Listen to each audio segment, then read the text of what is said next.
आज अगर अटल जी जीवित होते तो 100 साल के होते। आज उनकी 100वीं जयंती है। सब लोग उन्हें याद कर रहे हैं। प्रधानमंत्री नरेंद्र मोदी से तो अटल जी का खास स्नेह रहा है। आज पीएम मोदी ने अटल जी के स्मारक पर पहुंचकर उन्हें श्रद्धांजलि दी और उनसे जुड़ी कई पुरानी बातें भी याद की। लेकिन अटल जी को उनकी 100वीं जयंती पर याद करते करते एक बहुत खास बात भी हुई। अटल जी की 100वीं जयंती पर एक बड़ी भविष्यवाणी हुई है कि पीएम मोदी के बाद कौन, क्या वो मुख्यमंत्री योगी आदित्यनाथ हैं या फिर कोई और। अटल जी को याद करने वाले मंच पर योगी के सामने ही कवि कुमार विश्वास ने एक ऐसी बात कह दी जिसकी बड़ी चर्चा हो रही। कुमार विश्वास ने अटल जी को याद करते हुए कुछ ऐसा बोल दिया जो भयंकर वायरल भी है। पहले आप एक बार कुमार विश्वास को सुनिए, फिर आपको आगे बताऊंगा कि कुमार विश्वास ने मंच पर ऐसा क्या कहा सीएम योगी के सामने कि वो भी ठहाके लगाने लगे। आज मैं सुबह से देख रहा हूं हमारे वामपंथी मित्र, हमारे कांग्रेसी मित्र अटल जी की कितनी प्रशंसा करते हैं। और अटल जी जब थे तब ये लोग क्या बोलते थे हम भी देखते हैं। अटल जी थे तो अटल जी बहुत कट्टर थे। फिर आदरणीय आडवाणी जी का भारतीय राजनीति में प्रवेश हुआ, अटल जी बहुत अच्छे हैं। उसके बाद आदरणीय प्रधानमंत्री जी का प्रवेश हुआ तो अटल जी आडवाणी जी दोनों बहुत अच्छे थे। और आदरणीय मुख्यमंत्री जी वो समय दूर नहीं है जब प्रधानमंत्री जी बहुत अच्छे हैं ये भी कहा जाएगा। यानी कुमार विश्वास ने तो इशारों इशारों में बता दिया कि अभी तो इकोसिस्टम पीएम मोदी से जलता भुनता रहता है, उनको हिटलर बताता है।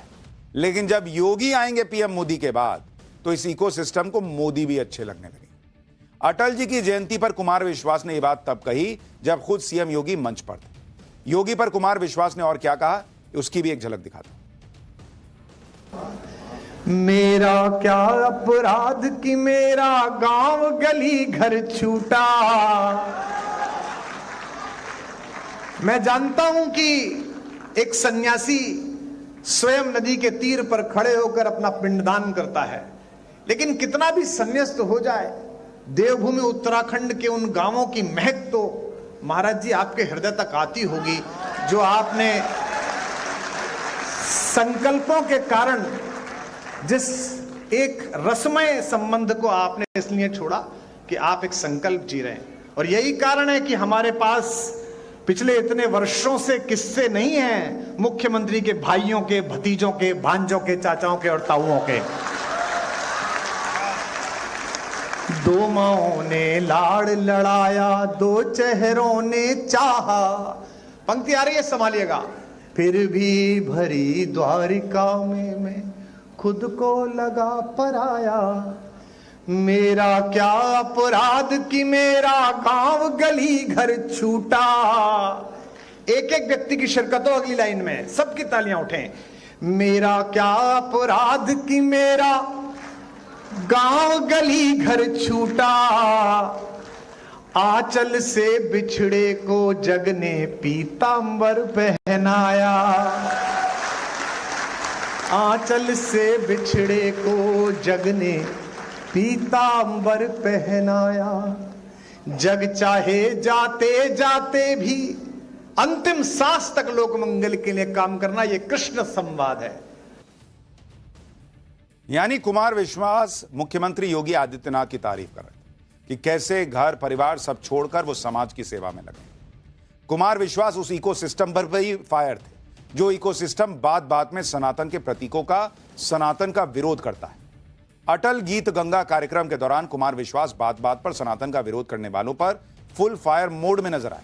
कुमार विश्वास ने अयोध्या में हुई राम मंदिर की प्राण प्रतिष्ठा का भी जिक्र किया और कहा कि जब प्राण प्रतिष्ठा के दौरान राम कथा के लिए वो चार्टर्ड प्लेन से अयोध्या क्या पहुंचे तो कुछ लोगों की छाती पर सांप लौटने लग गया। कुमार विश्वास ने सवाल उठाया कि यह कहां लिखा है कि हराम वाले ही चार्टर्ड प्लेन में जाएं, राम वाले नहीं जाएंगे। सुनिए एक बार। पिछली बार जब प्राण प्रतिष्ठा थी तो ज्यादा व्यस्तता हो गई, तो इधर से उधर जाने के लिए वो चार्टर कर लिया, उसकी फोटो लग गई, तो 15 दिन इसी पे पिले रहे भाई कि ये राम पर बोलते और चार्टर पे जा रहे हैं।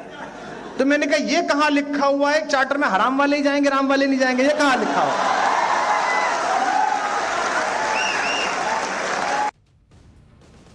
दरअसल कुमार विश्वास पिछले कुछ दिनों से बहुत चर्चा में।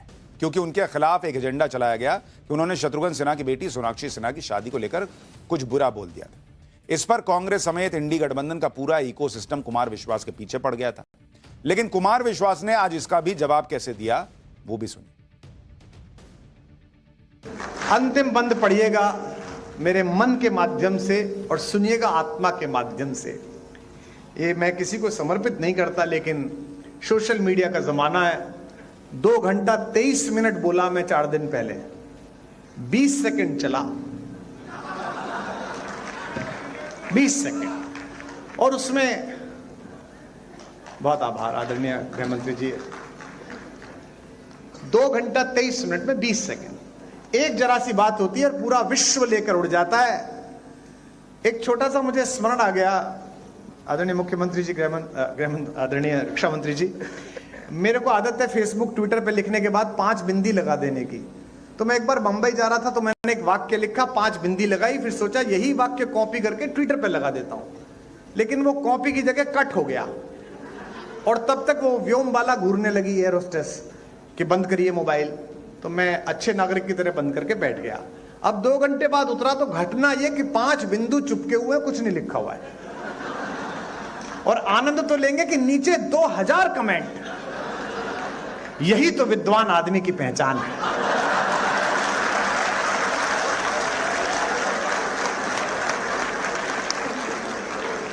पंच तत्वों को क्या सुंदर तरीके से बताया।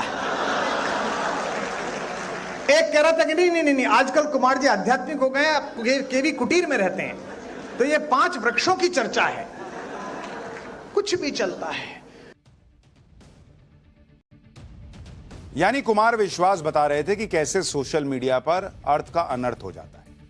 लेकिन अब आपको कुमार विश्वास का रामायण पर दिया वो बयान भी सुनिए, जो सोशल मीडिया पर बड़ा वायरल हुआ। और कांग्रेस ने तो कुमार विश्वास पर सीरियल अटैक बोल दिया।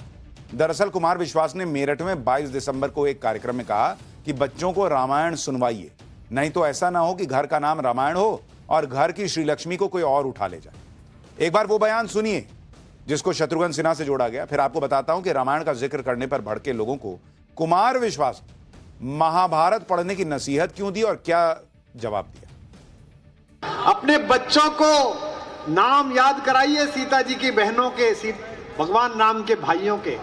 एक संकेत दे रहा हूं, जो समझ जाए उनकी तालियां उठें।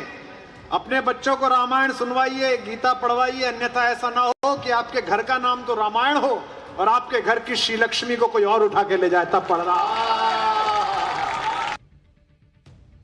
जब अब यह भी जान लीजिए कि कुमार विश्वास के रामायण वाले बयान पर विवाद छिड़ा क्यों। दरअसल ये इत्तेफाक है कि शत्रुघ्न सिन्हा के बंगले का नाम भी रामायण है और हाल ही में उनकी बेटी सोनाक्षी सिन्हा की शादी एक्टर जहीर इकबाल से हुई। हालांकि कुमार विश्वास ने अपनी सफाई में यह भी कहा था कि जहां वो रहते हैं गाजियाबाद और नोएडा में, वहां हर 10 घरों में किसी का नाम तो रामायण है ही, किसी का गोकुल नाम है। ऐसे में उनके बयान को किसी से जोड़कर ना देखा जाए। लेकिन जब सफाई के बाद भी बयान पर बवाल थमता नहीं दिखा, तो अब कुमार विश्वास बच्चों को रामायण के साथ ही महाभारत पढ़ने की भी नसीहत दे रहे हैं और दुर्योधन का जिक्र करते हुए खुद को महाभारत पढ़ने से हुए फायदे भी गिनाने लगे, जिस पर मंच पर बैठे मुख्यमंत्री योगी आदित्यनाथ और रक्षा मंत्री राजनाथ सिंह भी हंसी रोक नहीं पाए। देखिए वहां क्या हुआ। फिर कह रहा हूं, अपने बच्चों को रामायण पढ़ाओ, महाभारत पढ़ाओ, और इसलिए पढ़ाओ कि फायदा होगा। मुझे हुआ, मैंने महाभारत पढ़ी थी तो मुझे पता था कि मित्र अगर दुर्योधन निकल जाए तो उसके रथ से उतर के भागो, वरना कर्ण की तरह मारे जाओगे। तो इसलिए पढ़ो, चलो मत पढ़ो उस कारण से जो मैंने कहा था, इस कारण से पढ़ लो। एक तरफ कुमार विश्वास ने सनातन के विरोधियों को निशाने पर लिया, दूसरी तरफ कुमार विश्वास ने अपने स्कूल के दिनों को याद करते हुए मंच पर बैठे रक्षा मंत्री राजनाथ सिंह की जमकर तारीफ भी और बताया कि कैसे राजनाथ सिंह के यूपी के सीएम रहने के दौरान नकल के खिलाफ अभियान से उन्हें फायदा मिला। सुनिए वो किस्सा भी। हम 10वीं में थे, रक्षा मंत्री जी इस बात से कुंठित रहते थे कि दिन रात मेहनत करने के बाद भी हमारे भी उतने नंबर आते थे जितने नकल करने वालों के आते थे। आपके आने के बाद हमारे प्रोफेसर पिताजी ने कहा, जो संघ के स्वयंसेवक है, इस बार लगा दे घुटने। अब के आ गया राजनाथ सिंह, नकल पे हो गई है नकेल, या तो तू जीतेगा या वो जीतेंगे। और हम सौभाग्यशाली है कि उस बार हमने अपना जिला टॉप करा, जो कि हमने सच्चाई से पढ़ाई की थी।